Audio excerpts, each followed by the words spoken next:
outcome because, of course, it's legitimate. But not everyone in Brazil is convinced of that. In fact, millions of people think the election was rigged, and they now have a criminal as president. So there are protests underway across the country.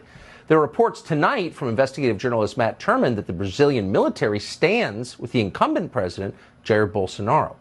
Matt Turman joins us tonight. Matt, thanks so much for coming on. I know it's a complicated situation, but you follow this as closely as any English speaker. How would you summarize it?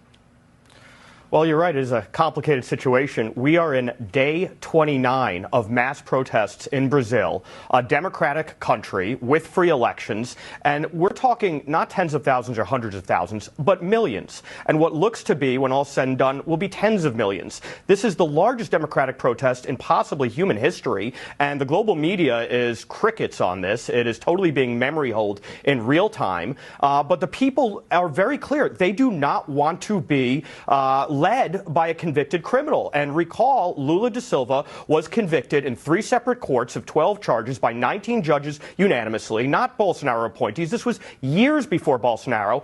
And his judicial appointees in the Supreme Court had freed him in the last 2 years just so he could run in this race. And they annulled and vacated his multiple sentences, 12-year sentence, 580 days he served. They let him out to run. And Brazil has a law in the books that says no convicted felon can be an elected office. And they vacated that. They absolutely put him on the chessboard so that they could attempt to control the outcome. And now the people en masse are crying foul. Even in the districts where he supposedly has a stronghold, say the Amazon with indigenous peoples, they're marching on Brasilia. Every city in the country is filled with protesters. And now the question is, what is to be done when you have a judiciary that is not comprised of judges in the classical sense, impartial, nonpartisan judges, but political appointees and partisans who are working to skew an electoral outcome. And so the military has a special role in the Brazilian Constitution, Article 142, that says they are the ones to adjudicate separation of power disputes.